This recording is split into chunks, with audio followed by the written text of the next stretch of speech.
Hey, everybody.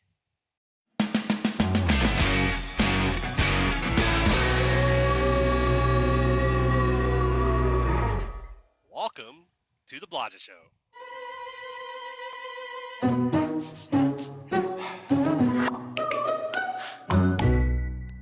I'm your host, Chris Blodgett, and I want to welcome you to this bonus episode.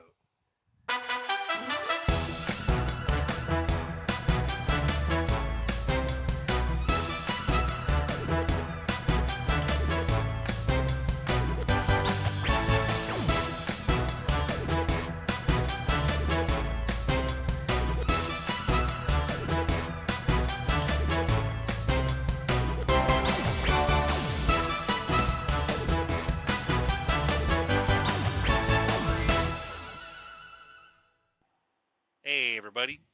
Welcome to this bonus episode.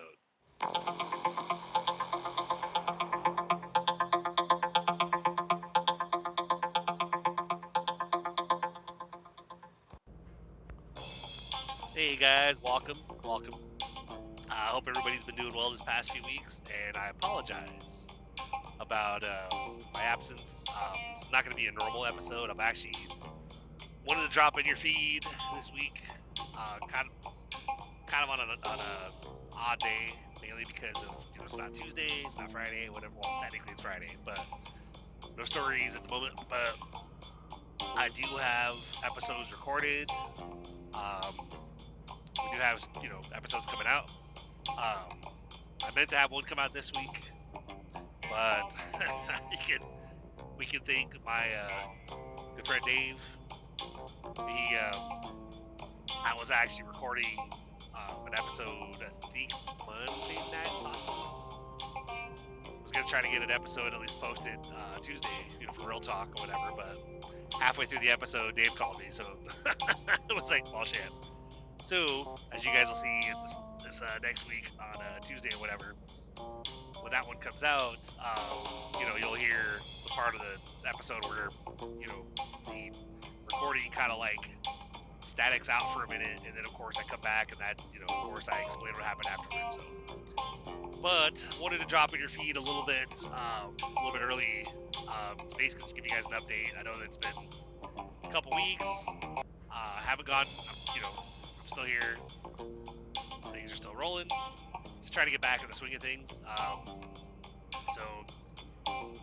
And of course I explained a little bit of things that happened on that upcoming Real Talk Tuesday episode. But there's a couple things I wanted to just basically talk about tonight.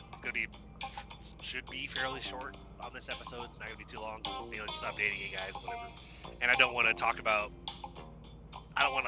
end up repeating or covering things I already talked about in the next episode or whatever. So, good to try to keep it short and sweet, but I guess the topic for this bonus one would be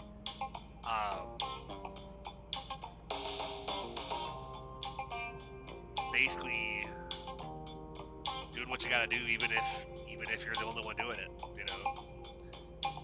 But also always moving forward, kind of, because talking to my, I don't remember if I mentioned it in the upcoming episode, the one that's coming out on Tuesday, but basically I am taking steps to try to put myself in a better credit situation, better financial position. Not just a better one, but like I'm trying to like drastically improve it, and I'm working on basically getting me in the position where I can actually be able to buy our house, become official homeowners in the next 12 months. But also, some of the things I'm working towards with that process is basically being able to, launch, or be able to basically be an official business owner, business funding, all that stuff. Build not just my personal credit, but my business credit as well. Big plans, like I said, guys, which I believe I mentioned it in this next episode next week, which hopefully it did. You guys will probably hear it if I did, obviously. But I don't have a vision board yet, but I've literally set a visual time frame. 2 years from April 1st. So the April 1st, 2028 is when I plan to have at least the next two big milestones of my life accomplished. It's to be having bought my home and be retired officially, like working literally home full time, making enough through passive income streams, whatever, and continuing to grow and build and whatnot. Because of course, like as you guys know, since I'm a storyteller, I do have book projects in the works that a lot of them, pretty much most of them. I say most of them like there's a lot of them. There's probably maybe like 4 or 5. One actual novel and then a couple of the volumes for the Storytime Friday stories, but I do plan to be a published author and have books out there and stuff. So I have income from that. I have income from the selling merch for the show, and obviously like the passive income from the other streams that I'm doing, which one of them with like the crypto nodes.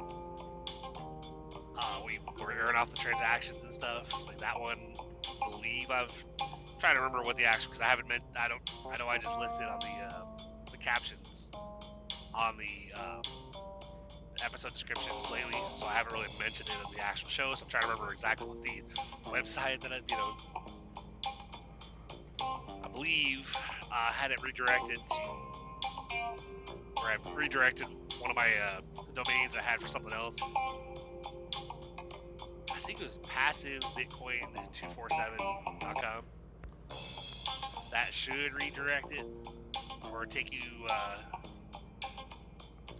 to the.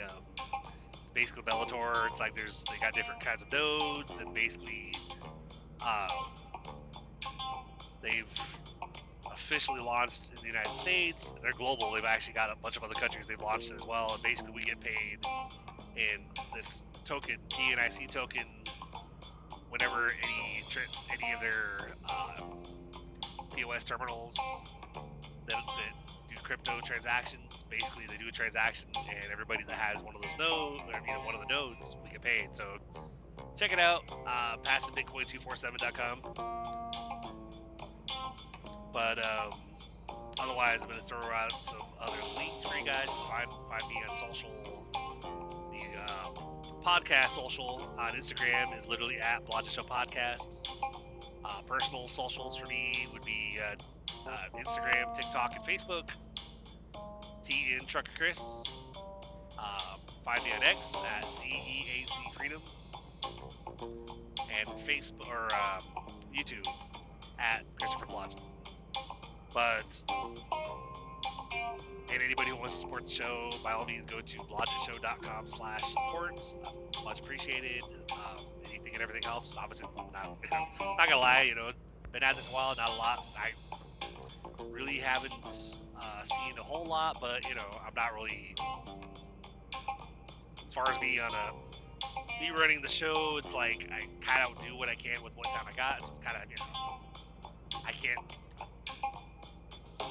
I haven't really gotten too big on the figure out how to promote elsewhere and all that fun stuff. But hey, I do what I can. But hey, that's why I keep it real with you guys. So, but one thing I wanted to point out, or wanted to throw out there as well, as far as if you're looking for, and I want to do a shout out with the company that I'm actually going to be working with in the next 2 weeks. As far as not only cleaning up my credit, but they're also they've been, they're gonna guide and educate as far as building credit, which I'm already working on right now. But before I go into that, I'm gonna do a little shout out to the owners of Helping Hands Financial. I don't know if you guys have heard about them, but basically they are a tax company, but they do credit repair, credit building. I have never come across a company that does what they do. I've come across other companies, and I will do name drops too, like Lexington Law Firm and some others. Worked with Lexington Law and a couple others, basically where you pay $150 a month, and you know, they do what they say they're gonna do, but they do it really slowly. So like you pay $150 a month, you might get a couple of dispute letters sent out. You know, like here and there. It's not like, hey, we're gonna massively attack and try to like accomplish something for you really quick. It's like, hey, it's gonna take a while.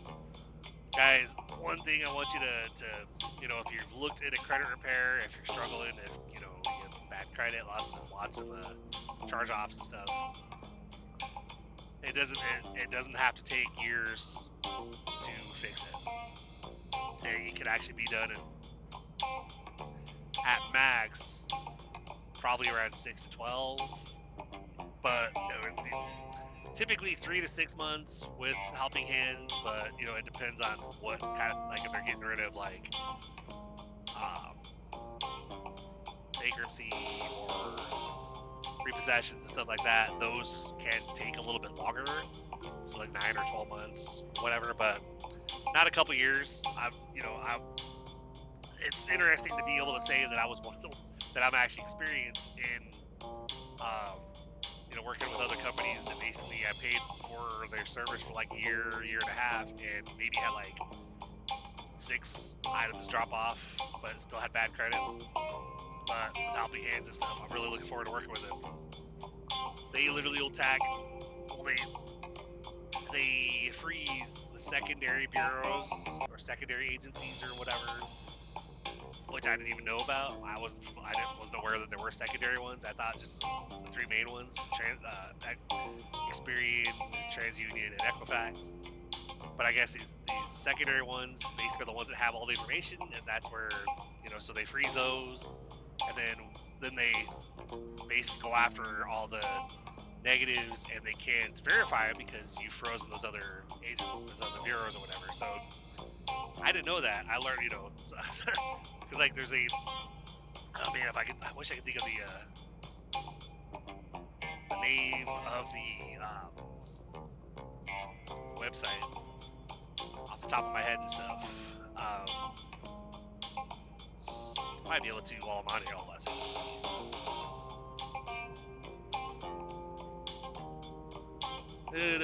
Bear with me real quick. See what I can.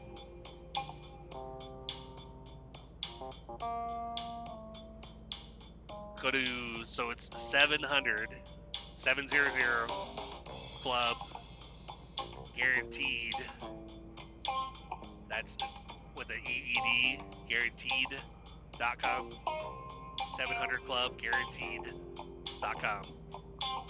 They got a video on that site that literally talks about what they do, how they do it. It's probably about 5 minutes long. It's not that long or whatever.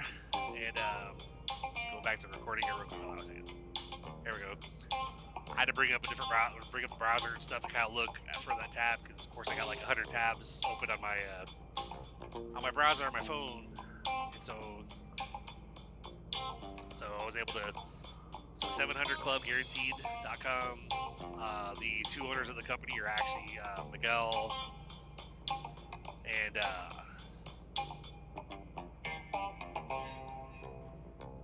trying to think, what is he? Mahad, I think it's Mahad and Miguel. I'm tired. I'll admit I'm tired. Coming back this week, it's like the week's flying by. It always does, you know. But it doesn't help that the last 2 days, because of like we had the stomach bug go through our house last week, or actually earlier this week. And I do my coffee when I'm out here. You know, do a coffee every night when I'm out here working. But the last night and tonight, I didn't do mine. You know, I deliberately was like, I'm gonna try not to do coffee, because I don't know if that's partially what's fucking my stomach up, you know, or if it's just I'm just getting over the stomach bug. And so I haven't done coffee. Well, then I get to the end of the night. I'm like, oh my God, I'm so tired. It's like, so tonight, I'm not going to lie, 1 a.m., I thought about pulling off at Love's. I was like, fuck it, I'm going to go get my coffee. But I was like, no, I'll hold off. You know. So, yeah, 700clubguaranteed.com. They have a podcast as well. It's called like shit. It's like financial gain something, but it's not, they're on Spotify. But if you go to that website and you watch I could probably bring it up technically. Let's see. Since it's on Spotify, I can actually like.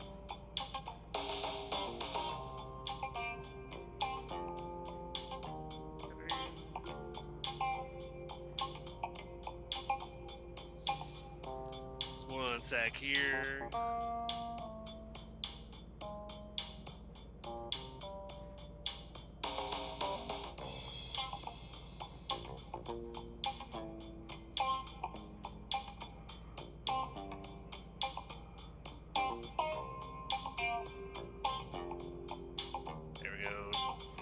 So it's actually called the Financial Game, or the Financial Game podcast. It's on Spotify. Literally, their background image is like a blue background, and it has Miguel and Hamad or whatever. But yeah, they got like 38 episodes. The last one, I believe, was when Trump got elected a little over a year ago. I think that was, based on what they talked about on that last episode. I'm pretty sure that's when they, because I'll admit they were talking about like Trump got elected, and maybe people are projecting the economy is going to get really good. I'm laughing listening to the episode because, of course, it's like year or whatever later, and like there's not a lot that has gotten better with him being his president, but I'm not I'm not going to go into that. But I guess that depends on who you ask, because some people be like, it's making the country better, whatever. Okay, but I'm all about facts and like actual documentation, so it's like that's why I blocked a lot of random people on Facebook, because I'm like, I'm not going to get into it with them because I don't want to do politics and stuff. I'll vote, but people are like extreme either direction. It's not just right, but if it's extreme left, talking about like Republicans need to die or something, it's like, yeah, I don't want to associate with you. You're a little too much. But so, but thankfully I had a phone call with one of their credit reps, Jordan. So shout out to Jordan if you actually hear this episode. It was a great conversation with you. I definitely appreciated some of the comments you made. That you enjoyed the conversation with me. That you enjoyed how passionate I am about the things I'm working towards with my family and stuff. Trying to get my credit in order. Trying to basically be able to buy a house, go into business, literally become self-employed and work from home and not have to be. Even though I love what I do, don't get me wrong. I love being out here and stuff, but at the same time, I'm tired. Like, I don't want to just do what I currently do and pay the bills, save money, but never have time to really fully work on my health. I want to act that like those 2 weeks I was off. Oh man, I was so much enjoying that downtime. Like, shout out to my buddy Dave, which he's gonna have a book out pretty soon. I believe he's on Instagram, author D Goldberg, I believe, possibly. I might have that wrong. I'm not entirely sure, but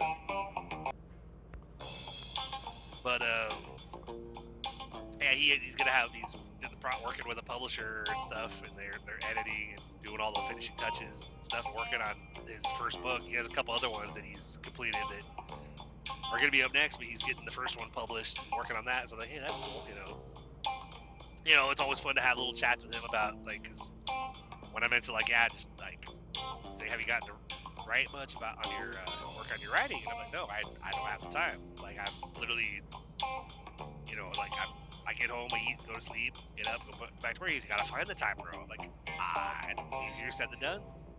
I was like, I don't have like it's part of my issue for my day is I do like multiple commutes. I commute to Kansas City, then I pop to Lenexa, then I do Lenexa, do the St. Louis run, and I do St. Louis back to Lenexa, and then I commute Bobtail back to Kansas City, and then I commute with my personal vehicle back home. So that's like half an hour to Kansas City, and from my house, and then an hour to Lenexa, and then of course when I get back after St. Louis, it's an hour back to Kansas City and half an hour to my house. So it's like that's easily figure. So it's like an hour. Yeah, probably. So you figure at least probably 3 hours, because it's like half an hour each direction from my house. So it's like an hour round trip, and then 2 hours round trip between Kansas City and Lenexa. So it's it makes like I could literally, like, if I were to drive and park at Lenexa, which I thought very strongly about, but then I was like, I'd be putting a lot more mileage on my Silverado and stuff, and I was like, burning a lot more gas, and I was like, I don't know if I want to do that, My boss is basically like, I'd rather you use my diesel, my fuel, than burn your gas and put mileage on your truck. And I'm like, yeah, it makes sense, So, but otherwise, it's like literally I could probably leave at like 4 o'clock from home and be to Lenexa by 5, get loaded, get out of there pretty early, probably be getting back to Lenexa like 3 o'clock in the morning, and then be home by 4:30, go to bed. It would be a little bit shorter day, but it's like I get to the hub, get to Kansas City by 4:30, and I'm to Lenexa by 5:30 or 6, and then usually get back to Lenexa by like 4:30, 4:45. Get back to Kansas City by 5:30 or 6, and then I'm home by like 7. So it's like it's a long day, So funny thing was, is when I was off for those 2 weeks, I didn't really do much. As far as like, I didn't really get. Part of that was the dog, like the new pup that we've had for now going on 2 months. I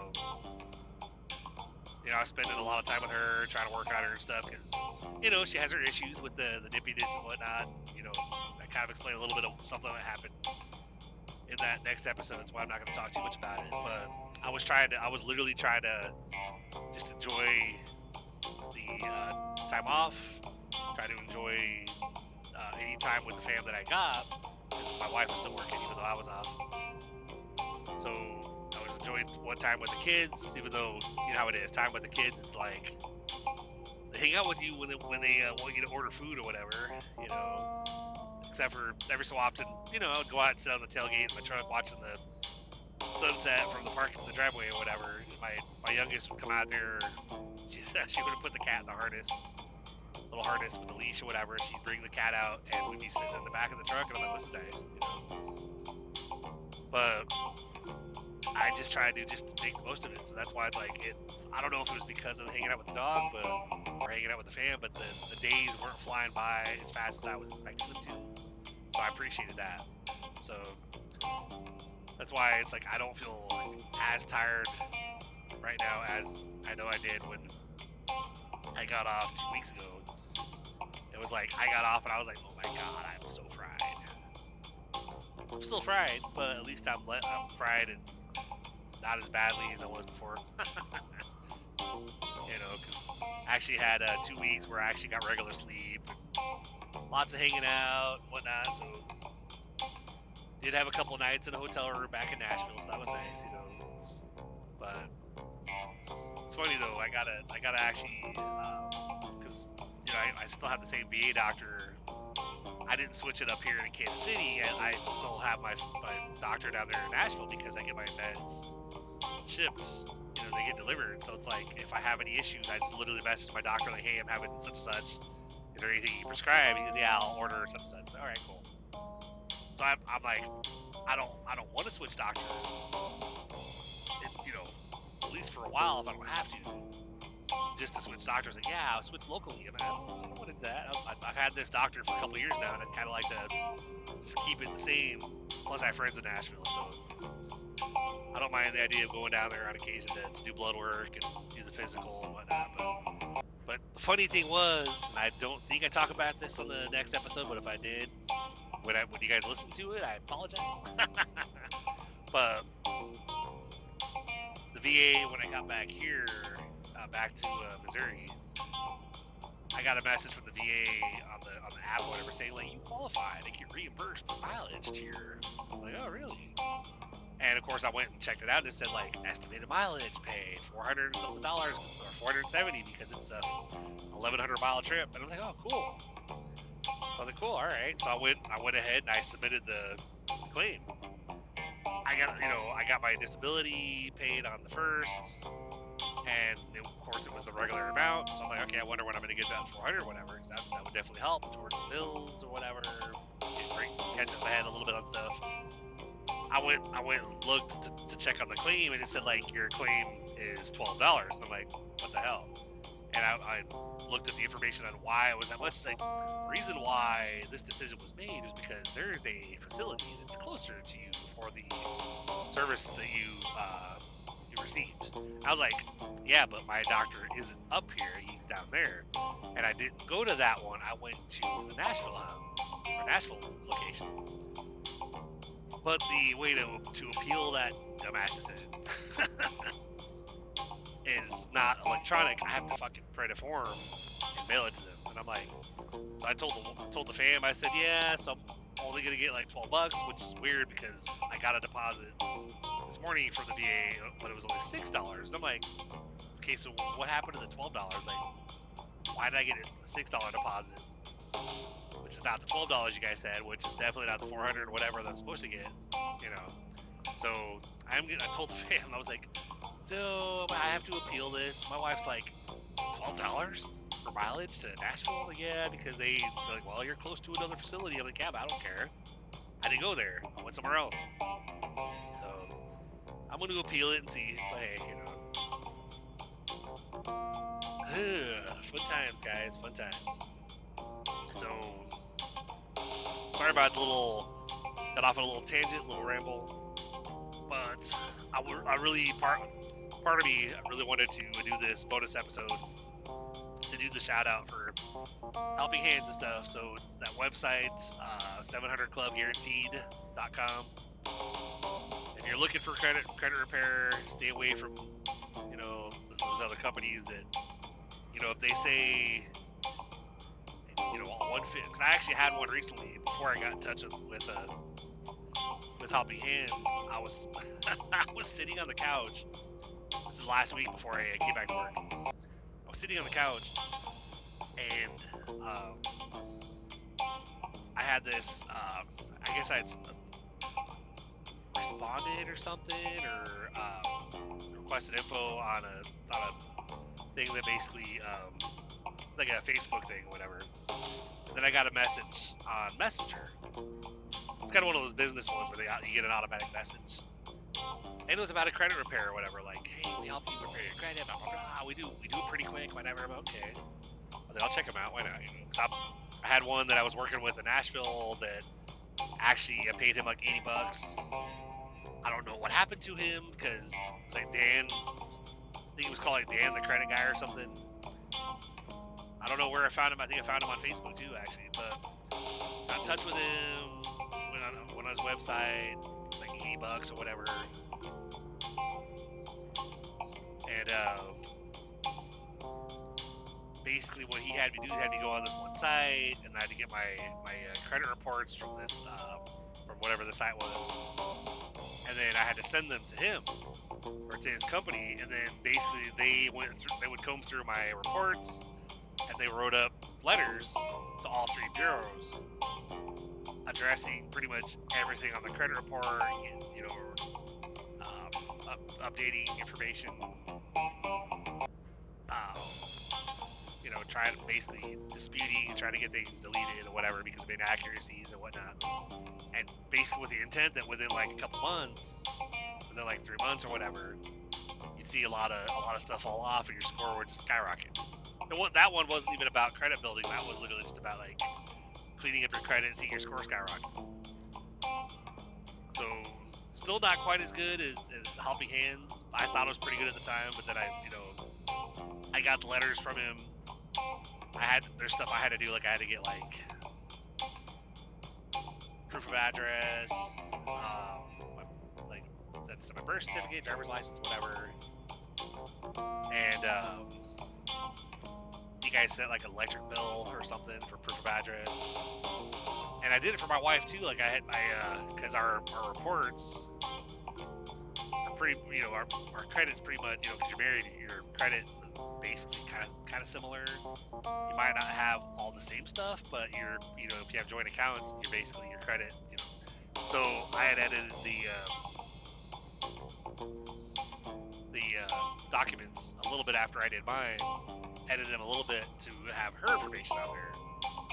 And then, of course, got her ID, copied like a picture of her ID, and birth certificate, and same thing like the electric bill. It was a whole process. It was not easy. It was not cheap. I think I paid like $60 between the two of us at the post office to get like certified postage or whatever to mail out all these different. And I got went and got some of those certified padded envelopes to basically send this pack of information to the 3 bureaus. Did what I had to do, forward them off, and basically was like, all right, cool. Maybe in the next couple months we're gonna see some progress, whatever. Start getting these alerts saying like, hey, this dropped off, that dropped off. Hey, your score went up by 100 points. Oh, cool. But I think it was like a couple weeks later, and I started getting like I got like letters one by one from the different bureaus, like Experian. I think I got one from TransUnion saying that one of the bureaus, even though the address I had gotten online, I got the packet that I had sent. It basically got sent back to me, like undeliverable, or whatever. I'm like, man, the fuck. And then got a letter from one of the other bureaus saying that we received your stuff, but we were unable to verify your identity, and so we don't think this was you, so we're gonna take no action. Man, what the fuck? And then got a letter from the other one basically saying the same thing. Like, yeah, we got a letter or the information, blah blah blah, but we don't believe it came from you, so we're not. I'm like, so I was discouraged. And then we were moving within a couple months, so I didn't do anything else after that.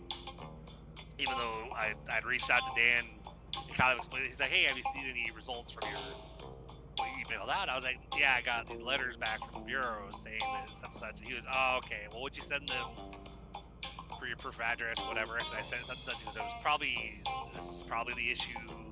If you have this document, if you want, I can actually draft up the letters again. And if you can send me that, I can mail them out for you to the correct bureau, addresses for like $25. Like, okay.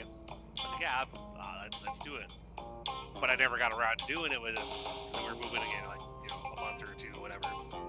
So I was like, well, we're getting ready to move, but I'll reach out, whatever. He's all right, yeah, just let me know. We got out here, and it's probably within 3 or 4 months of us being here, and I was like, I want to, obviously we want to get into a position to buy a house, so, like, let me go ahead and see what I can do about the credit again. Went to reach out to him through the email I had for him, and the email came back undeliverable, and of course I can't find, his website's gone or whatever. I can't find him online, not seeing him on Facebook, and I'm like, trying to Google him.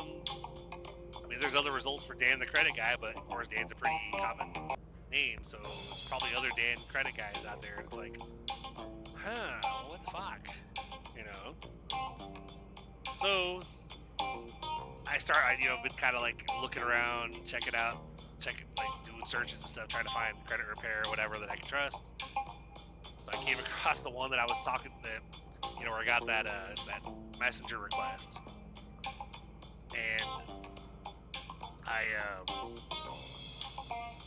you know, I scheduled a time with her. It was like this a lady that was messaging me or whatever. And I was like, yeah, I could probably talk like tomorrow if you want to call. Like I'm off. Go ahead, and call me like tomorrow afternoon. Tomorrow what? Yeah. My wife was at work. The kids were just hanging out in their rooms. I had nothing going on because the dog was outside on the run land out back. You know, letting her chill out outside or whatever. And so I was just sitting on the couch. I went ahead and took this call, and I had it on speakerphone while I was talking to him. Because the lady was like, "Yeah, I'll have one of my reps, one of my customer service people call you." Okay. So I was talking to him and I was asking questions. Of course, he was like, "Yeah, so it's like, you know, we do this and we send out dispute letters." And I was like, "Well, what's the cost of the service you provide?" I was like, "Cause I've done this kind of thing before." This is sounding like what I did with Lexington, where you pay like $150 a month. They send out a couple disputes here, a couple disputes there. He's like, "Yeah, basically we send out dispute letters and we get things removed for you." And you know, and I'm like, "How long?" And he goes, "It could take like, you know, I mean, there's no guarantee thing. Could take a year, whatever, longer maybe, depends, you know." And I'm like, everything was sounding kind of like what I had been through before with one of the other credit repair companies that basically they just take their sweet time because their purpose is making money. Like that's what they're after. They're not after really to help you. I mean, they do help you, but they help you at a very snail pace, so that way they can get as many monthly payments from you, all while you're getting minimal results on your thing. So it's like it doesn't really get you where you want to be. You got to be really patient because it's like going that route. It's like literally will be 5 years before it might not even be repaired at that point. So helping hands with Miguel and Ahmad or whatever, and you know, they literally when you go to their website again, 700clubguaranteed.com, they talk about that most situations like 3 to 6 months. If it's like, you know, if you don't have a whole lot of bad stuff, like I had to get on the phone with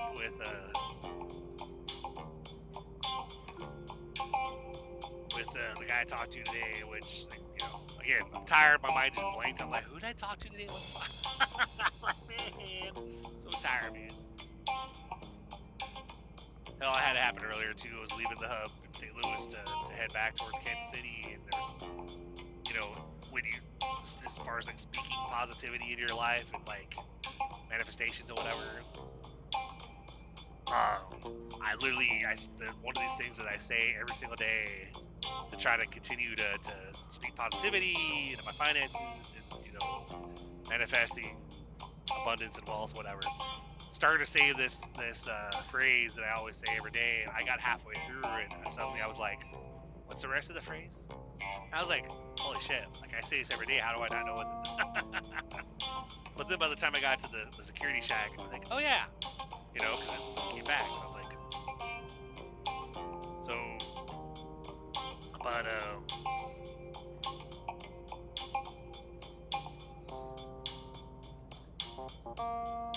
kind of got a little sidetracked there, but so I'm gonna go back to, I'm on the couch talking to this guy, and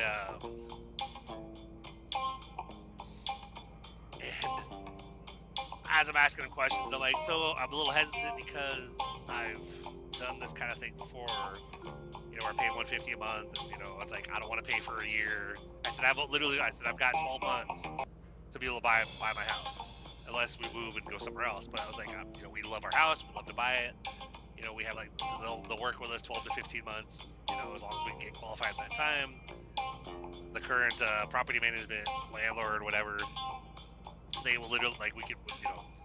Plus, they'll, you know, they have special perks when we, for any of the residents that actually end up buying their house within that time frame, they'll do some kind of big project for them, whether it's like a home renovation, you know, to like do some kind of project in the house that you want to do, or like a fenced-in yard or something. And I'm like, yeah, we really won't be doing a fenced-in yard. There's one other renovation that I would really love to do, but I don't know. I might ask him.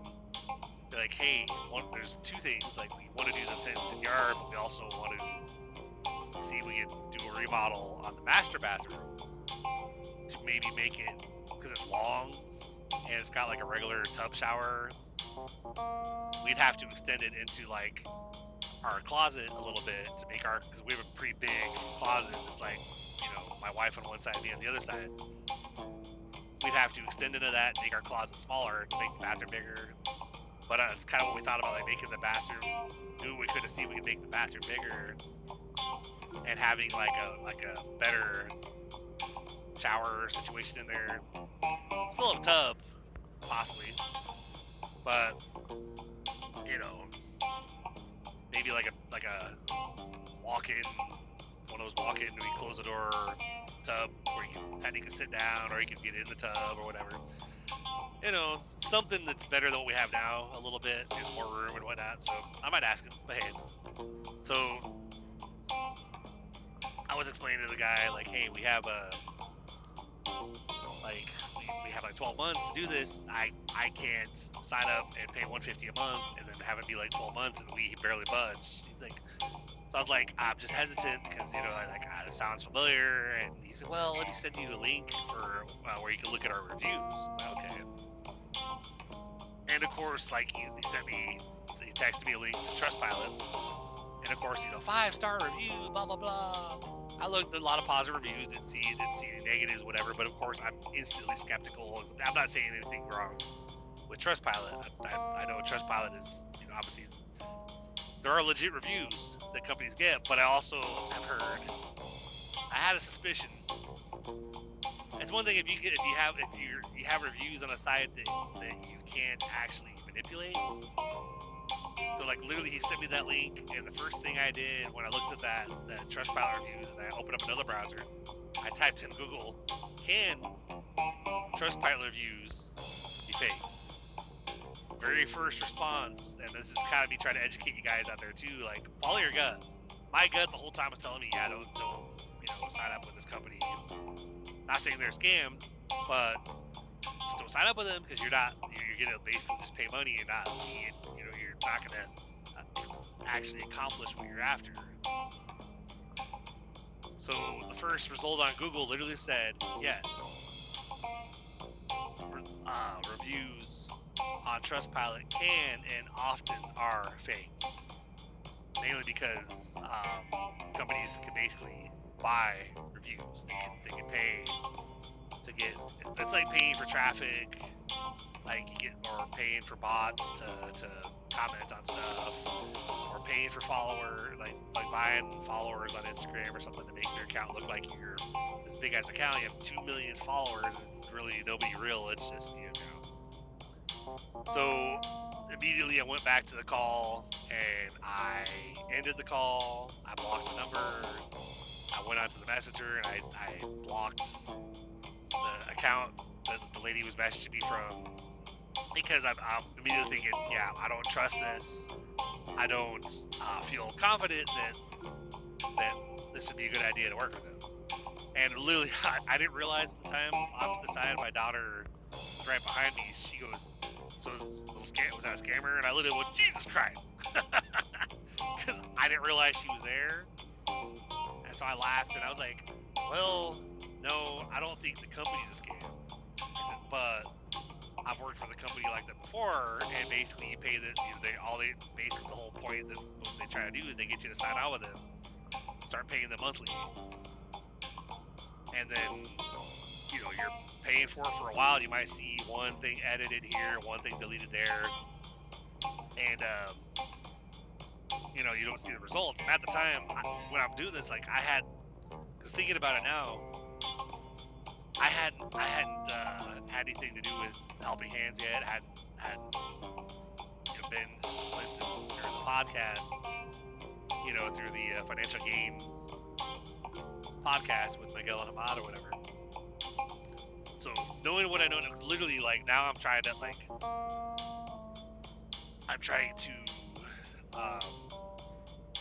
I'm all in. Like I'm like, all right, you know, I'm gonna do what I gotta do. It's like right now, because after talking to Jordan, that's what the guy's name was I talked to. Sorry, Jordan, if you're listening to this episode, you know, literally my mind blanked earlier, and I was like, I mean, mean, I remember the guy's face because like I was on the call while I was on my way over to Linux. Like I wasn't on video, but his camera was on, so I could see him on camera, but my video was not because I was literally I had the headset on, was just audio since I was driving or whatever. Because I was kind of why I scheduled it that time. So I was like, hey, I can talk, I just won't be on video, but I can do the call and talk to you and whatever. Like, yeah, it's fine. Like, all right, cool. So, but.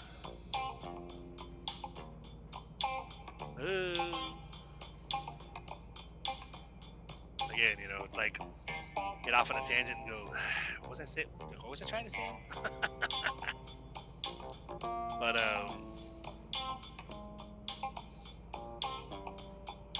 you know, we're dealing with like ever since going through the podcast and talking to Jordan, and I remember what I was gonna say. Like,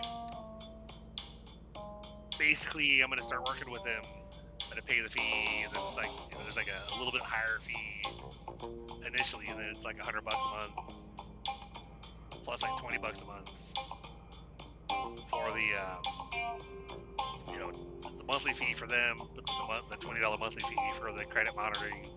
So that way you can keep, you know, and then you while they're working on your stuff, you're working on build credit by getting active accounts on there, lines of credit, whatever, credit cards. You keep less than when you get these credit cards, keep them below 7% utilization. Or like I told my wife, she's like, well, it says that's what, you know, one of the things like I'm kind of trying to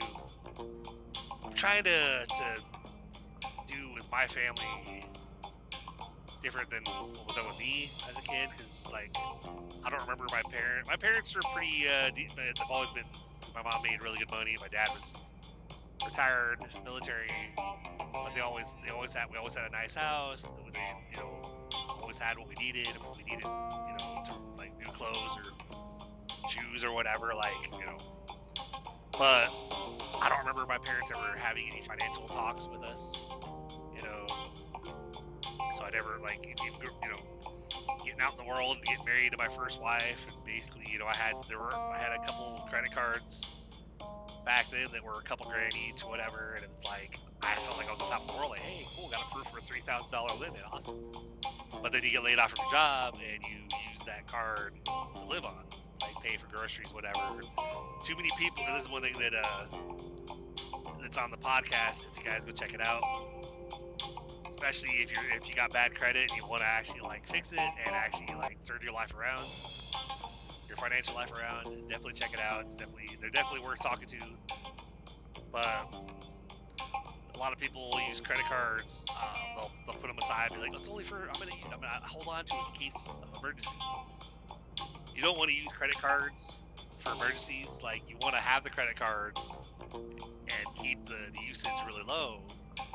And then, you know, bit by bit build your credit lines up. So that way you have a lot of credit available, but you're not using a lot of it. So that way your score is going to continue to go up. Your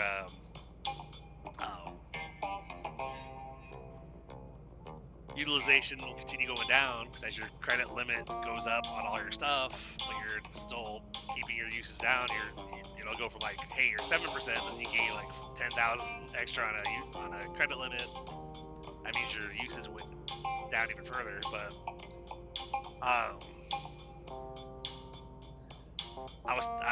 you know, while going through that podcast and when I was scheduled for the call 2 days ago, it was like I think I talked to somebody on Tuesday, and it was scheduled the call for Thursday afternoon or Thursday evening or whatever. And you know, I was all motivated, like after watching the video and then starting the podcast and talking to somebody on the phone. You know, they're asking like, "Hey, do you have any repossessions, any bankruptcies?" I said I have like 2 repossessions. I don't have any bankruptcies. I'm deliberately trying to avoid those. Hell, I try to avoid the repossessions as well. It's just one of them we surrendered because, you know, way back, probably early 2000 in the teens, probably 2016, 17 or something. Surrendered a Camry because the bank wanted to take a $250 payment on a day that was like 48 hours before I was getting paid. I didn't have it. I'm like, I could literally do a check payment like tomorrow. Like, well, we need one tonight, otherwise the tow truck is going to show up tomorrow. I'm like, well, I can't do anything then. I was like, I can't pay you right now. I don't have the funds in my account. But if you give me 24 hours, well, fortunately, I'm like, okay. So we saw the tow truck driver show up the next night or whatever, and we saw him hook up to the car, drag it out of space, and I literally walked out there, handed him the keys, and here you go. He goes, oh shit, I've never had this happen before. Yeah, I was like, we knew you were coming though. He's like, so what happened with the bank? Like, I was like, I tried to work with them, but they, basically we said we needed 24 hours, we could have made the payment. They still they kept the repossession on there, so we're just gonna let it go. He goes, oh, okay. Thankfully, he let us grab stuff out of the car, which we probably could have done that sooner, but. So, being all motivated and fired up and stuff by listening to the episodes and hearing what they have to say, and there's a lot of nuggets in their podcast. They talk about like not just building, like repairing your credit by working with them. They attack everything all at once. They attack all 3 bureaus. They don't just send out a couple disputes here, a couple disputes there, and they do it multiple times. That's why it could be 3-6. If you have repossessions and stuff, could be 9 months for those, but for like charge-offs and stuff like that, could be later than 6 months. But they also talk about like business credit, like being able to get like business funding, business credit cards, stuff like that. Like they go into that a lot, and I'm like, I'm very interested in this because I've heard about business credit and stuff like that, and like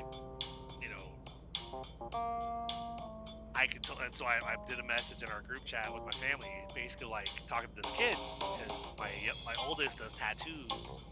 She has like tattoo equipment. She's tattooed her older sibling. She's tattooed her boyfriend. Tattooed herself. She doesn't make money with them. She doesn't sell them yet because you have to go do like get like certificates or something. I don't think you gotta get licenses. I think you just gotta go to like training and actually get like a certificate or whatever for them, saying that you're certified, whatever. But I'm like, she could totally do her own business. And my youngest artist, like she's done like art projects and stuff. Like she draws, but she also does like crafts and stuff and things that she's like, I would love to sell my stuff. So I could totally. And my wife wants to do a food truck. But of course, like we kind of disagree on the expense of the food truck. Like I'm cool with the idea of finding one that's like $35,000. Maybe we gotta put some work into it, but not like brand new, but still good. My wife wants the one that's like $85,000, bells and whistles, fancy as hell. And I'm like, yeah, but that's $85,000. She goes, yeah, but it has all the bells and whistles. Don't need to add anything because it has all the stuff. I'm like, yeah, again, but like $85,000 though. I was like, so I could totally see my wife and I both going through doing this, not just the repair, but then doing the building process, and my wife getting funding to be able to start a business. And me, I would get business funding, but I would, obviously my business would be more geared towards bringing in passive income. So I'd be like a LLC or whatever, but I'd be investing in properties, like being Airbnbs, probably maybe doing like properties like tax liens or something, and hiring my bro Rico from the Keeping It Real segment to to come out here to Missouri or whatever and help me like rehab whatever needs to be rehabbed, and then basically like share the profits with them when we resell it, or if we find a property or find properties that we can turn around and find a property management company and rent them out and have like a monthly income from those. Lots of possibilities, but in the group chat I basically was like, hey guys, this is what you should check this out. This is a great podcast. I mean, these guys, it's this agency that I'm going to try to work with mom, so that we can get our credit where it needs to be, so we can buy our house. But they also talk about like business stuff, business credit, and neither of my kids obviously have much as far as credit goes. And my oldest, hell, she's trying to move out, you know, to move down to Georgia or whatever, or move south, to go one of those states, Georgia, Florida, Tennessee, something like that, you know. One of the southeastern states, to go basically move with her boyfriend, but they're struggling to find a place because of credit. So it's like, from what I hear, her boyfriend's mom might have to, you know, co-sign for them or help them out to get them into a place or whatever. And so I was in the chat. I was like, you know, this kind of thing might help, because, like, you know, they talk about you need to get credit cards and lines of credit, but not like max them out, like actually keep them below 7%, and then, you know, continue adding new accounts, and, you know, just keeping building your available credit, but not actually utilizing it. And, you know, and I said in there, it's like, I was like, so, like, I said, like, I didn't grow up being taught this stuff. I'm trying to do every parent, you know how it is, every parent is trying, like, their goal is to do better for their kids than was done for them. And I love my parents. My parents, you know, they're great parents. Hell, even as an adult, like, they still have my back. Like, I really appreciate them. There's been times where I've run into issues, and, you know, like, I might not even ask them for help. I might just express, hey, I'm just dealing with such and such. It's gonna take me a minute because I gotta deal with this. It's gonna take me a little while to put this aside to get this taken care of. And then they message like, hey, so Dad's going to PayPal you the, like, 2,000 or whatever. And I'm like, you guys don't have to do that. I wasn't asking for money or whatever. Like, no, you obviously need to get this done. We don't want you to have issue with such and such because of that you know, thing you gotta take care of. So we're just, you know, I'm like, oh, okay, well, thank you, Mom. Thank you, Mom and Dad. I really appreciate it, you know. Just like we would do the same thing for our kids whenever we're in that position financially. If they need something, you know, obviously we want them to be on their own 2 feet, but we would be there for them and have their back. You know, not let them. That's what we did with our oldest when she came up here. You know, moved in with her older sibling, and then, like, 2 years later, of course, ran into, you know, life happened, and suddenly she didn't have a place to stay. She was with her grandma for a couple weeks, and we heard about it. Basically, like, she asked, she needed to come home, so we dropped everything and we came up here and got her.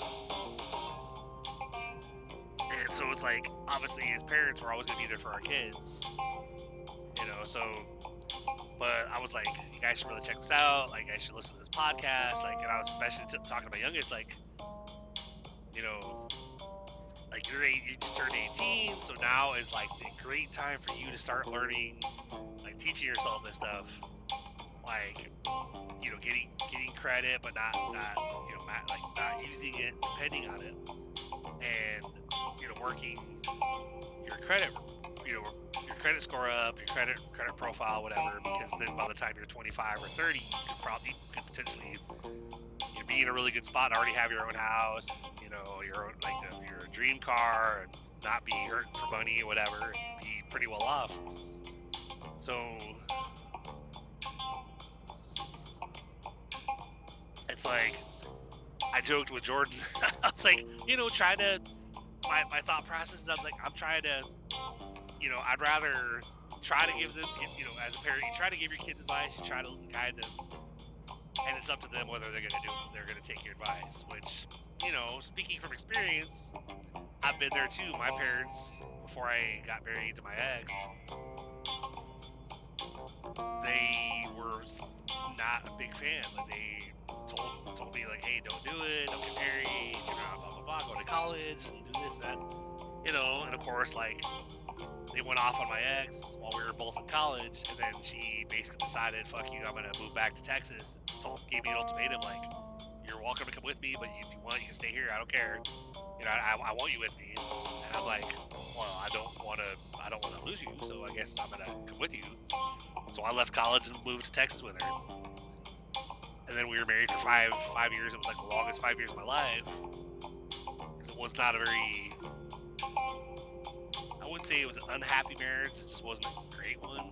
Versus like I've been with my wife for like 19 years now, which celebrated 19 years, and it doesn't feel like it doesn't like I was telling her last week we were coming up on our anniversary. I was like, it doesn't feel like we've been together 19 years. She goes, yeah, I was thinking that too.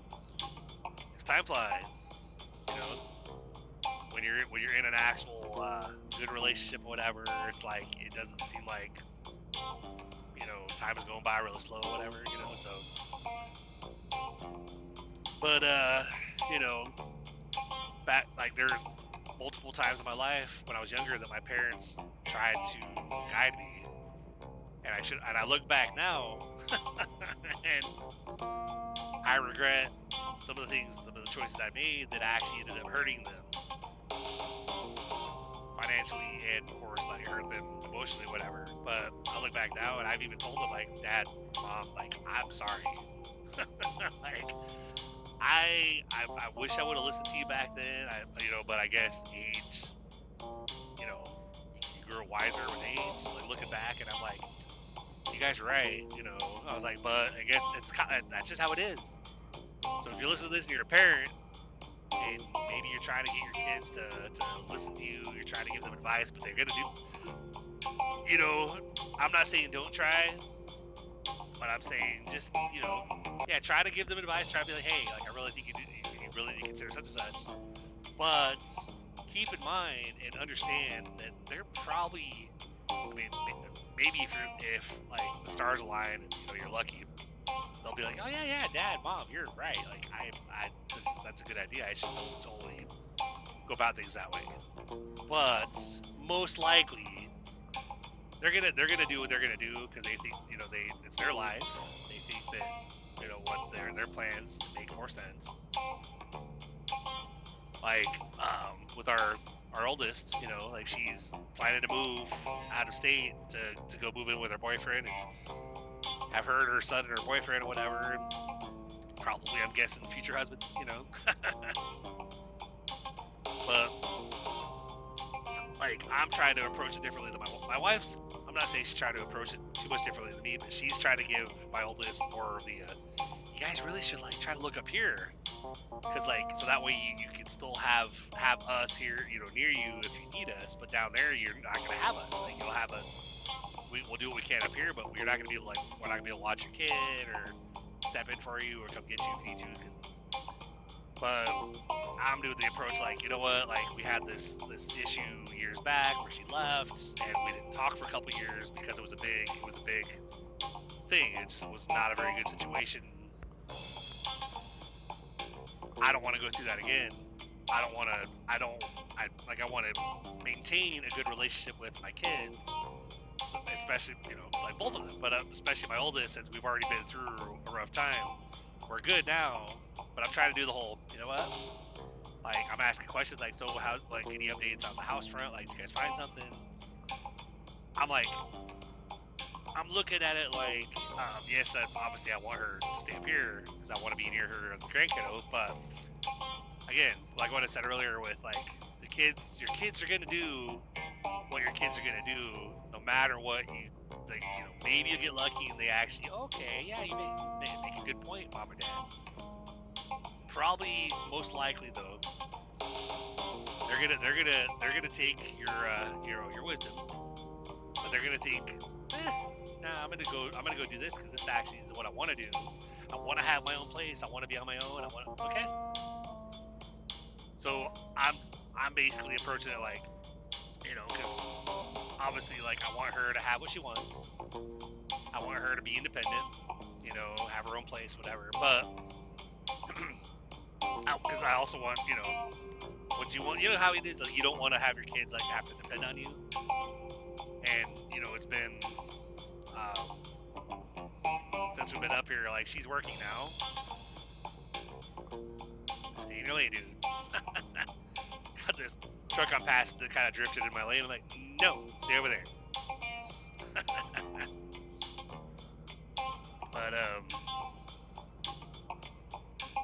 you know, you want them to be able to get on their own 2 feet. It's like pretty much between me and my wife, we handle all the financial stuff. Like I get the house payment paid.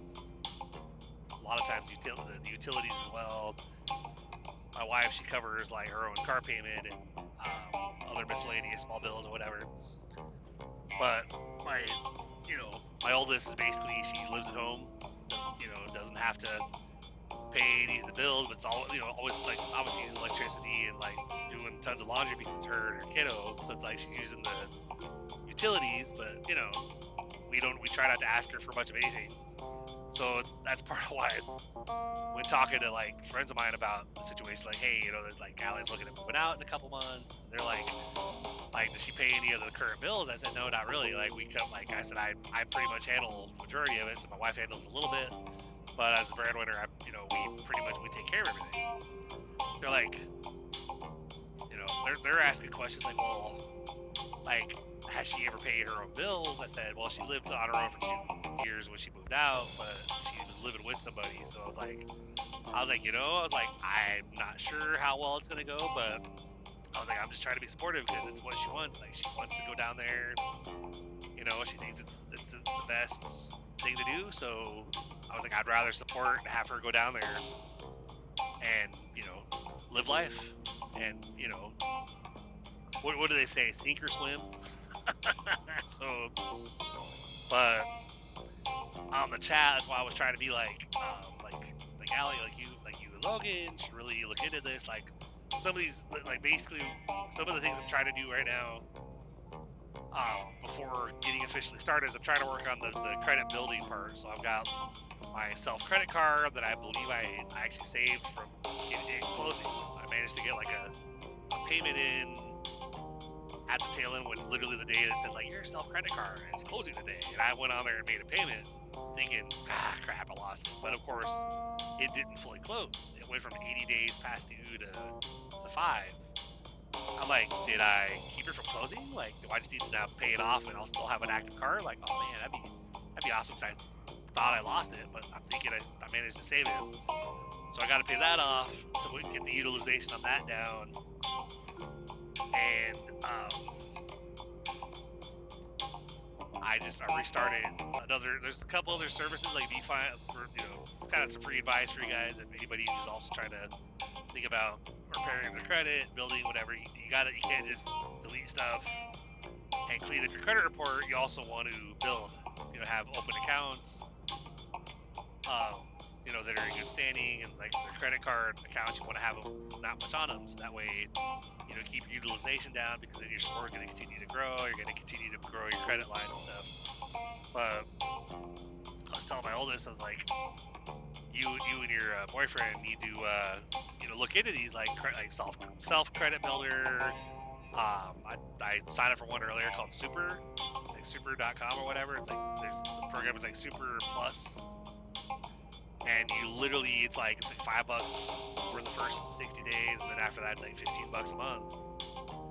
And they literally give you a credit line of like 15,000 or 5,000, and they give you a card technically. And if you want to like use that card for that 15 or that 5,000, I don't know why I keep saying 15. But if you want to use that card for the 5,000, it's like a secured card. Like, you'd have to actually add money to it to be able to use that card. And I'm like, well, why? Hey, I'm just gonna add money to the card just so I can use the card to then also build credits of using the card. I'm like, if I've already got the 5,000 being reported as a credit line, why do I need to add money to the card and use that card and spend? I was like, I'll just take the credit line, saying that I have available credit. Like, I'm good. Like, unless I add like 20 or 30 bucks on there and spend a little bit, so it shows like you spent like 20 bucks out of a $5,000, show the real like low utilization of that 5,000. So, and then of course I added the rent reporting on that as well. So I had to list my landlord or property manager's information and their phone number and email. So now they're in the process. And then of course I had to connect my bank to show, the rent payments or whatever.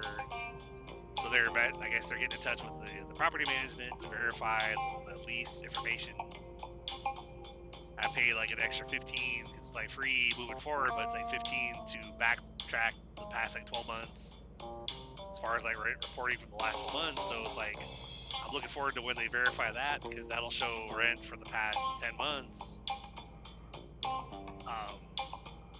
for the past year practically, and then moving forward. Plus I got the credit line, plus I've got the the credit line that I got to pay my first 25 myself, and I got the credit card myself that I got to pay off and keep that, so that way it'll be a positive account, and just making moves, making steps. As I got at the tail end of that call with Jordan earlier, when he was like, when I asked him, like, he's like, yeah, we have the special going on. I said, will that special still be going on in 2 weeks? Because I could probably do that and get started 2 weeks from Friday. He goes, yeah, we could do that. I'll talk to the boss. It'll be fine. We'll get it set up for you, and we'll get you started then. I was like, cool. So I was like, so in the meantime, am I doing the right stuff by working on paying that self credit card off, getting these lines of credit, set up on my credit, so that way I have lines of credit showing up, showing available credit, low utilization. He was, yeah, you're doing everything right. I'm like, all right, cool. So I'm excited. I'm looking forward to it and stuff. Like, it's funny, my wife and I kind of like, I wouldn't say we butted heads, but I was trying to set. I told her that, yeah, 2 weeks I'm gonna get started. I was like, have you looked at the video? Have you checked them out? And she's like, I'm very hesitant, whatever. I'm like, all right. It was like, love, like, because she's like, yeah, don't get me wrong, like I'm for fixing the credit. I'm all for the 12-month rent to buy situation with the landlord, but like I've got all this pain and the health stuff I'm dealing with. I just want to get this taken care of. And I'm like, I hear you, but the buying the house is like a time situation. Like there's a time that's time sensitive. Like we have 12 to 15 months to be in the position to be able to buy it, and otherwise we're probably gonna have to move, find another place, because eventually, like, the current property manager, like, they're renewing leases for like the next 6 months, but then after that they're basically, I think they're trying to sell their properties. Like, they're pushing for the current tenants to be able to buy their properties. It's like, okay. So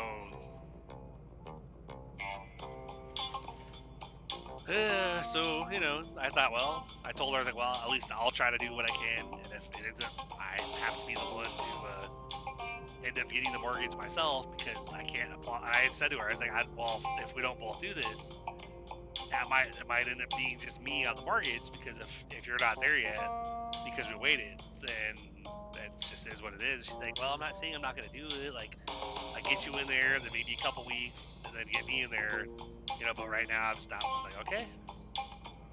That's why it's like, sometimes you gotta do what you gotta do, despite what people around you do, because, like, you can't control others, you can't control what they do. Like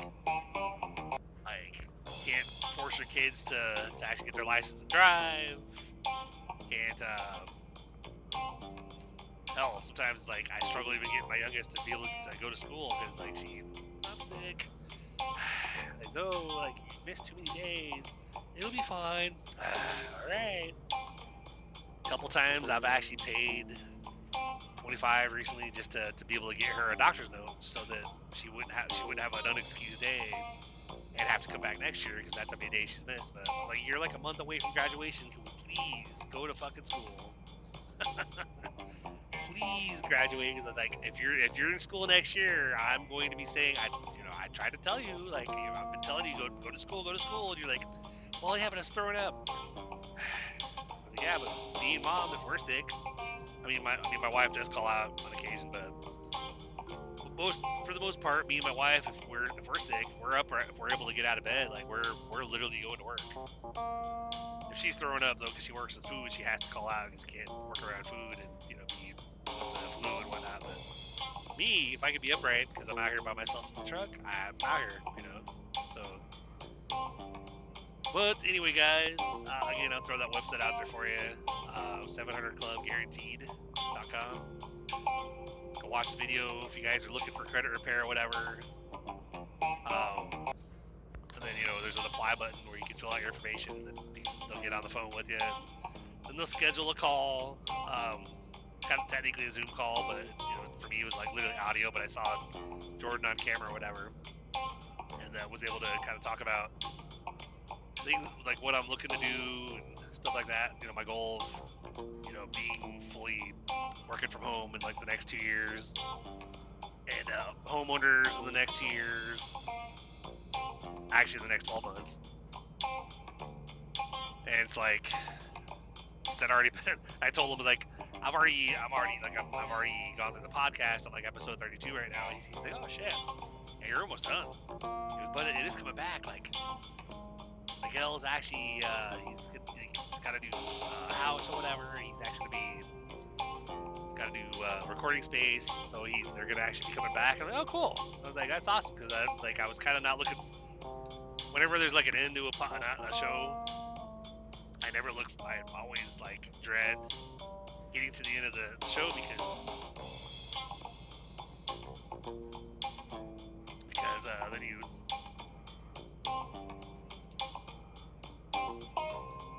always fun with literally like, there's a lane beside you that a car could pass you, but instead they go off on the lane that's ending on your right and end up on, I go ahead and get over, but that car ended up on the shoulder just passing me on the right. I'm like, there was a lane to my left, you could have passed me. Ugh, dumbass motherfuckers. But that's what they call four-wheelers for you. A lot of dumbasses out here that shouldn't be driving, but hey, But there's a lot, and I'm not, and of course, truckers, there's bad ones of those out here too. You see a trucker comes out, or if you see a trucker at a truck stop that comes out of his cab facing outwards, stepping down the steps facing away from the cab, that's dangerous right there. We're not supposed to do that, because basically you can trip and fall literally on your face or on your head. And you see ones that get out of the cab wearing flip-flops. Not supposed to be wearing flip-flops, because that's when technically you should wear regular shoes, but like a lot of trucking positions, they obviously better to be in like boots or whatever, steel toe, whatever, depending on what kind of trucking you're doing. But so there's bad truckers out here too. So we're not all good. Just like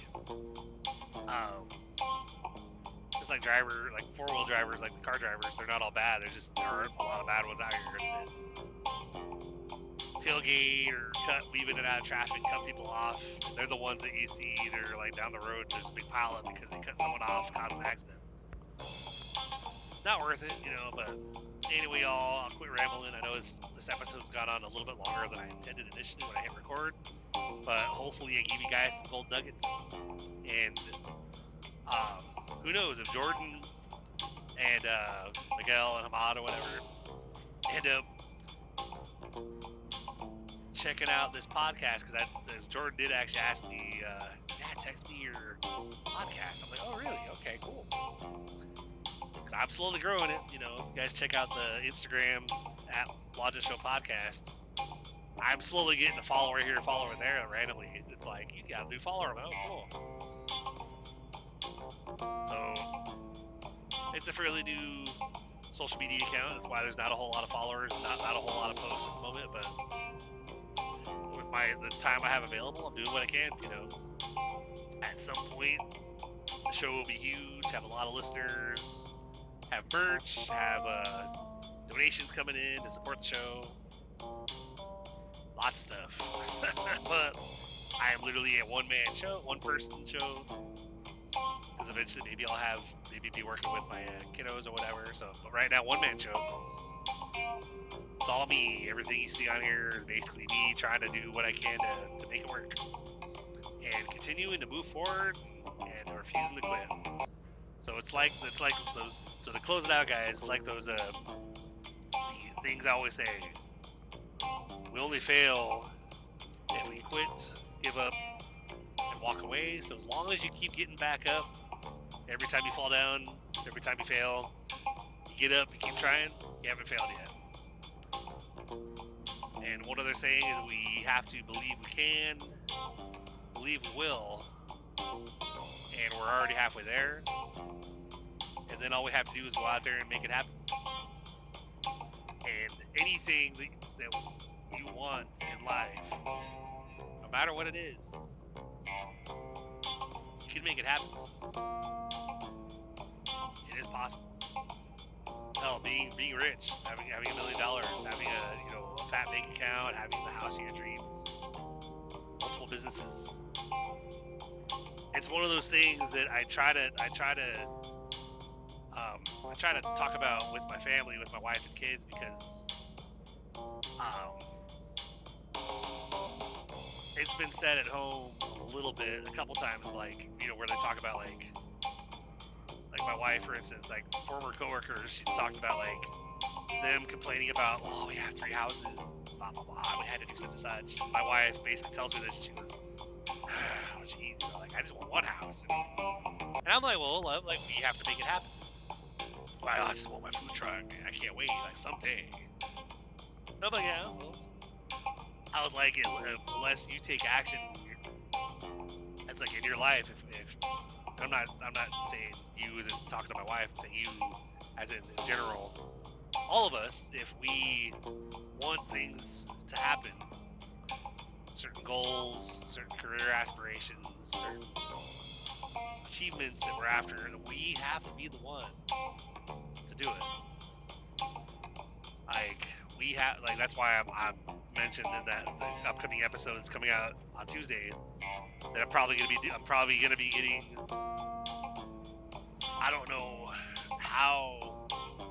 I've never done a vision board before, but I've seen them done, I've heard about them done, and so I'm probably gonna be doing one, and I'm gonna be putting a few things that I'm planning to accomplish, and because I've heard about them on like one of these other podcasts I listen to called "This Is Why We Drink," where one of the hosts literally did a vision board, and she had some things on there that she said, like, I had this one employment position that I listed on there that I thought was impossible, but it was my dream, and so I put it on there.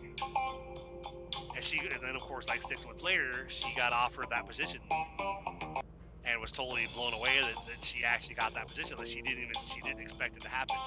And other things on the vision board a year later, she was marking off, saying that she had accomplished this, she'd accomplished that one, and a year later they're looking back like, I can't believe you've achieved all that. She goes, I know.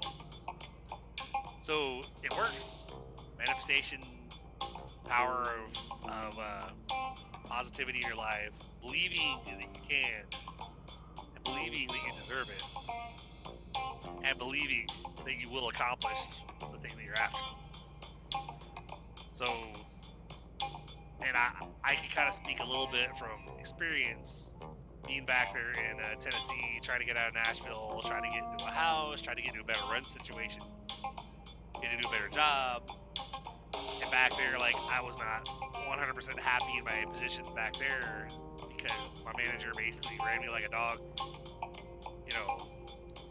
I made good money on the days I ran, but I was like literally doing like 8 or 9 different stops. And some of those stops I might run one trailer, which those stops are awesome because it was in and out. But a lot of the other ones, hey, guess what? You're doing doubles here, you're doing doubles here, you're doing doubles here. So I do like 4 or 5 rounds of doubles. So you're talking like 10 or 12 trailers, 5 or 6 dollies. And then I'd have a couple where it's like, hey, you're just running a pup or a 53. I'm like, okay. But then I would barely pull back into the hub at the end of my shift with like 5 minutes on my 14-hour clock, and I'm parking going, woo, holy shit. And I walk in the door, and like my family looks at me like, you look exhausted. I'm like, I am wiped, I'm going to bed. But then there'd be days where like I wouldn't get a phone call, and I would basically not work. So my paycheck was always up and down. I looked into trying to get a different job, but I didn't really see anything that made me really want to make the change. But then they got bought out by another company, and that company had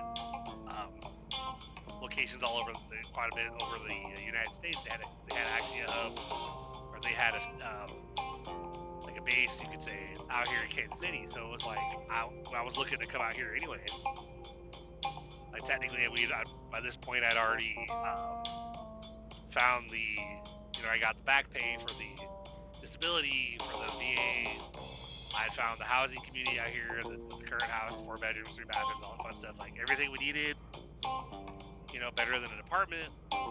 Rent's about the same as what we were paying in Nashville, and had already submitted our applications, paid all the deposits, got the approvals, and had a move-in date. And then we were planning the move. Like, all right, we have a move-in date, we have a mover scheduled. That was a fun thing too.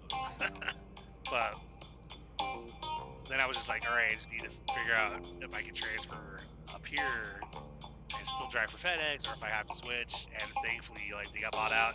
When I mentioned to my boss back there, like, hey, do you know if we could have, is it possible for me to run out of the Kansas City hub for the same company? And he was like, I didn't even know we got bought out at that point. It's kind of when I met the bosses, the new owners. They were like, yeah, we have a hub out there. Like, we'd love to work with you. We can totally have you transition out that way. I'm like, oh, cool, all right. So came out here, took a few weeks off, got settled in the new house, and then jumped in and started driving for them. And I've been like pretty consistent. I think I had like one day that I didn't have. Well, obviously there's been a couple days where like, yeah, don't run today, whatever. But other than that, like, it's pretty consistent. So always moving forward, better jobs. In a house that we moved into as a rental, not knowing if we could buy it. I'd asked them, like, hey, do you guys, if they ever sell these houses? And I was told, well, they're working on a rent-to-own situation, but I don't know when that's going to take effect. I'm like, okay. But then they switched landlords, then that's basically immediately started hearing about, we have this offer, like, we'll do some big house projects for you, like a fenced yard or whatever, if for anybody that buys right now or buys within 12 months. I'm like, okay, I want to know more information. I was like, because we like our house, like, we'd totally buy it, So, always trying to move forward, So anyway, sorry to ramble on with you guys again. You know how I am, keeping it real with you. And I appreciate you guys hanging out with me on this bonus episode. And like I said, I do have at least 2 Real Talk Tuesday episodes already recorded. Got one edited. The one for Tuesday coming up, that one's already edited and ready to. I'm gonna have to just get that one scheduled. I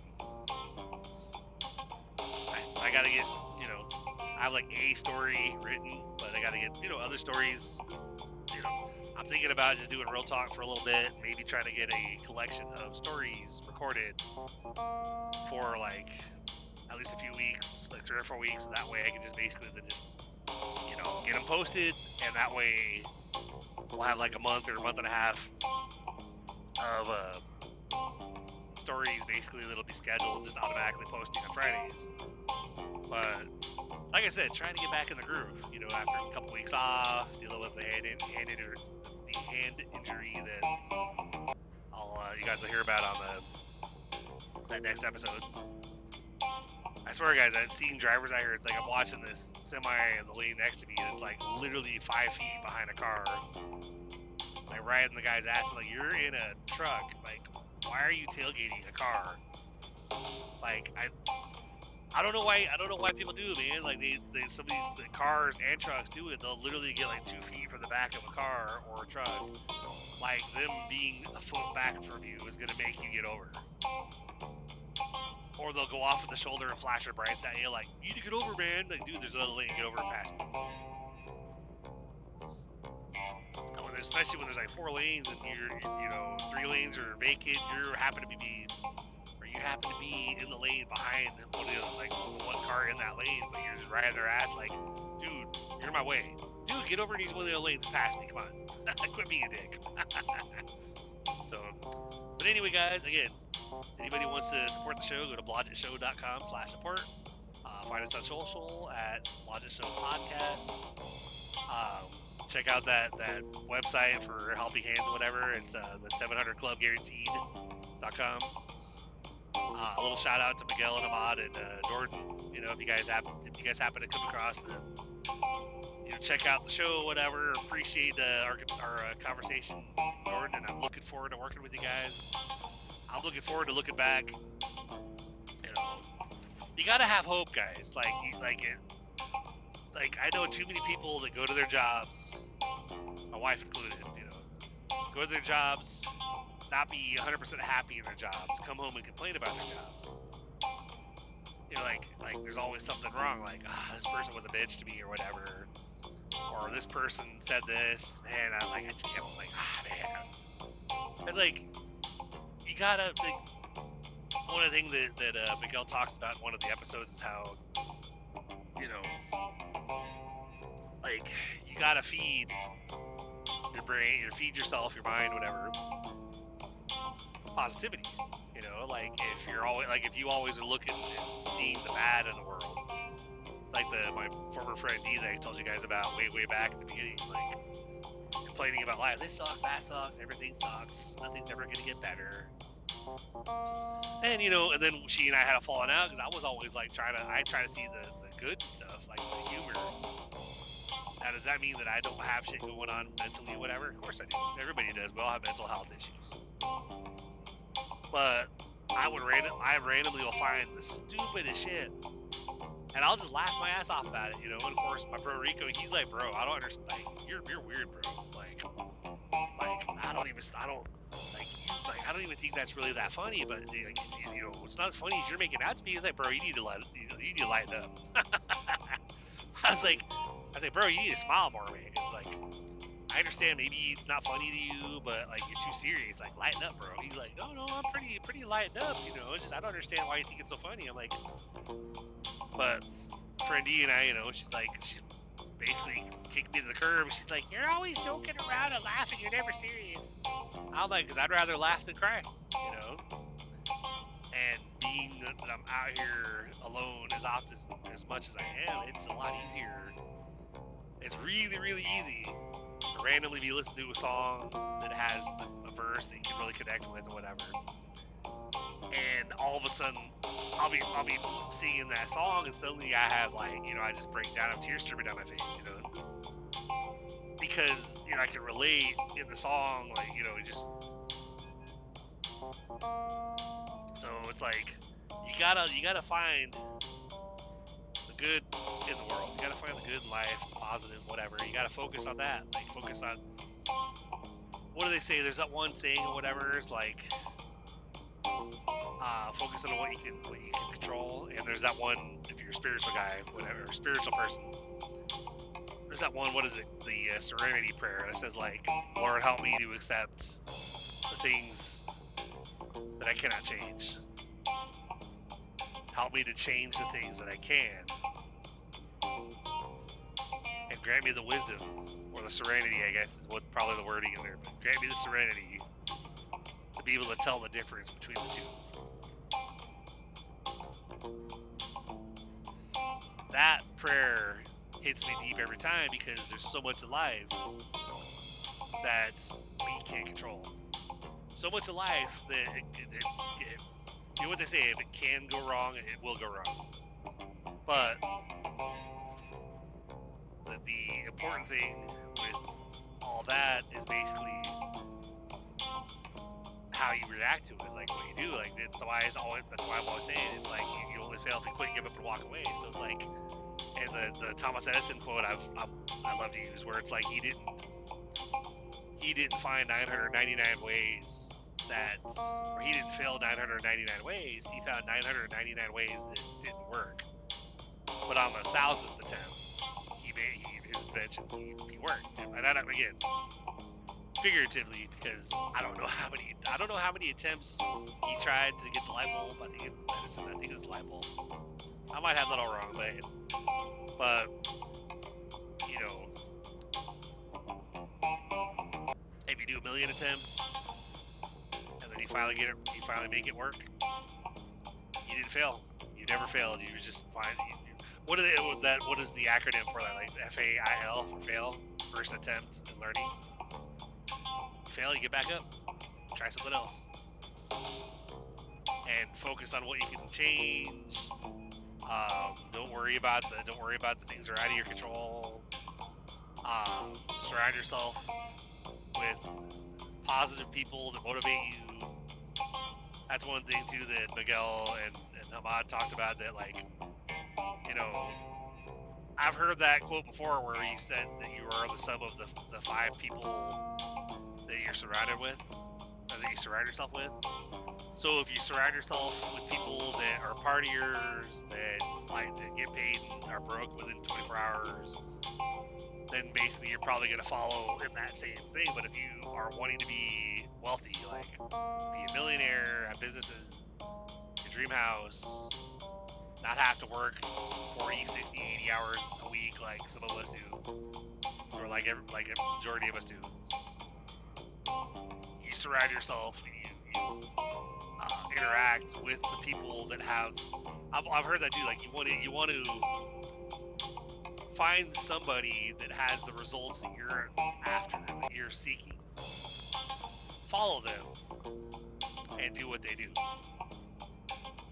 Like, I'm gonna throw it out there, and I'm pretty sure he probably doesn't listen to the podcast, but my wife's best friend. We have a history, you know, not a positive history in the past, but you know. But it's like there were times where I'll admit, like there's been times where I've thought, you know, like, what if it were to happen again? Like, what if decisions that were made in the past would be made again?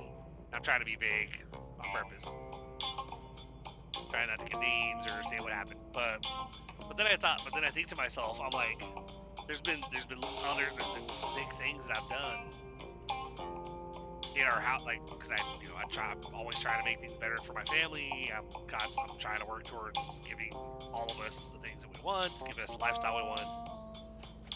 And there's been times where her friend actually is like, Chris, like, man, it looks like such like that you got accomplished over here. How the hell did you do that? That's fucking expensive. I said, I'm just that good. You know, I just made it happen. Or how the hell were you able to pull this out? I just did it. You know, like I set my mind to it. I made it happen. You know, because if you're, you know, always in the I can't afford that, I don't have money for that.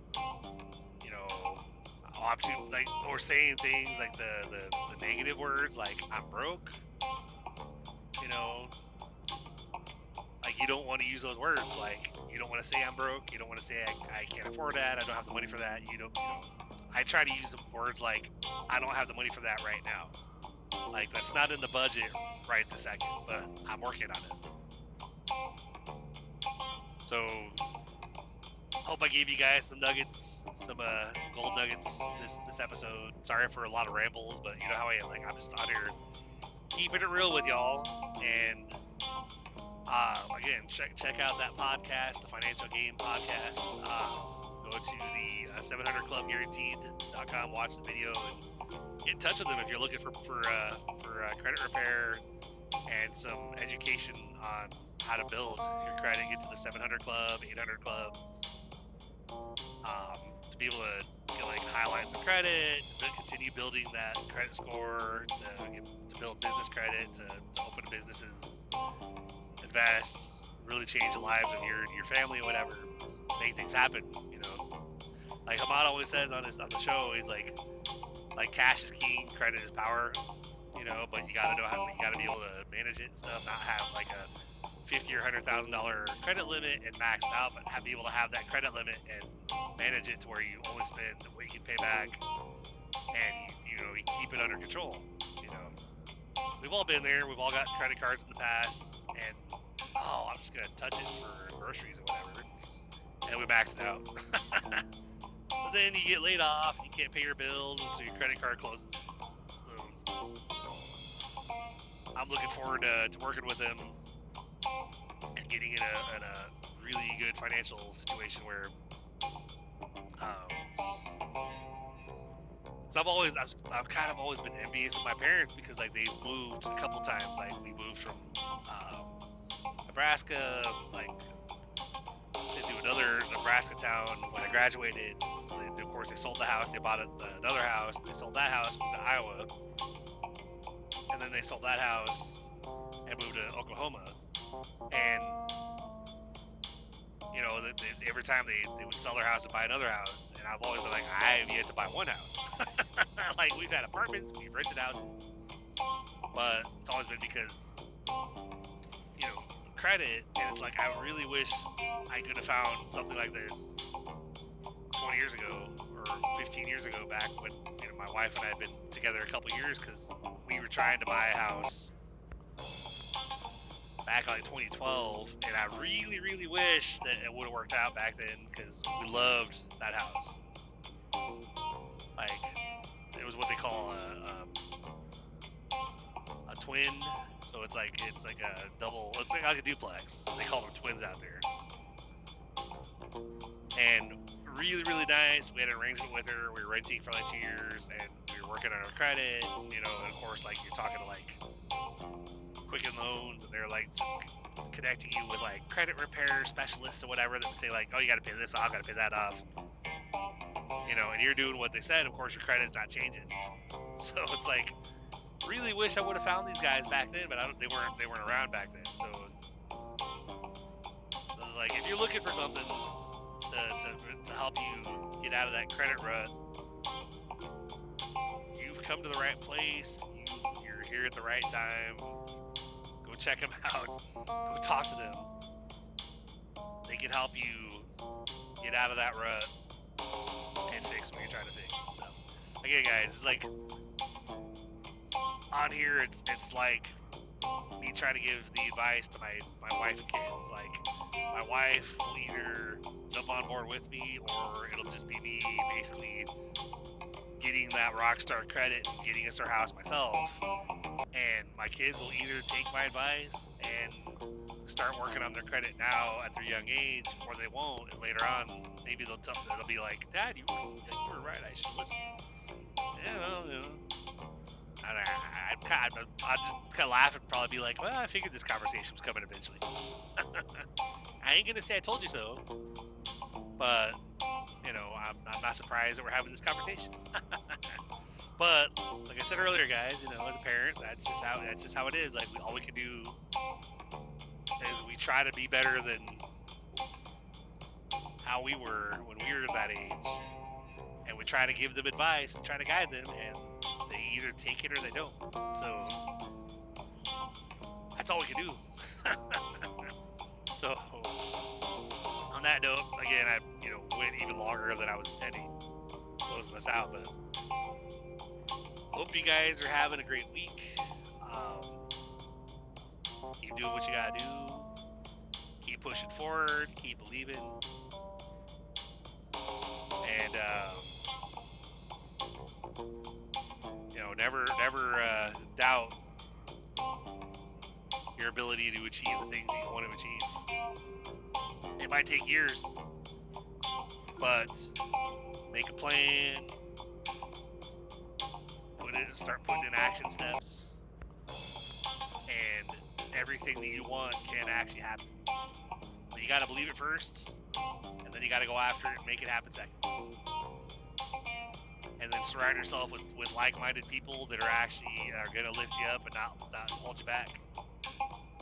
So on that note, guys, you guys have a great one. Sorry for the long episode. Hopefully, again, you guys had some good nuggets in here, and found some good value in what I talked about tonight. One thing I didn't say as far as like social media and contacting is like anybody who, if you have a story, or hell, if you want to talk about, there's comments you have about what we talked about tonight, feel free to drop me an email, blogicshowpodcast@gmail.com, or message me on the Instagram, that Blogger Show Podcast. But also, if you have stories that you'd like me to read on the show, if you're a storyteller, feel free to send those to me at bloggershowpodcast@gmail.com. Hell, you can even record them for me if you want, like telling them yourself, and send me the audio file, and of course I'll check it out. And as long as it's appropriate or whatever, I'll it'll be featured on the Storytime Friday episodes. But on that note, I'll quit rambling. I'll let you guys go. Have a good rest of your week. Come back on Tuesday as we resume the Real Talk Tuesday episodes. So you guys have a great rest of your week. I'll talk to you then, and God bless. Do your thing, guys. We got this. Have a good one.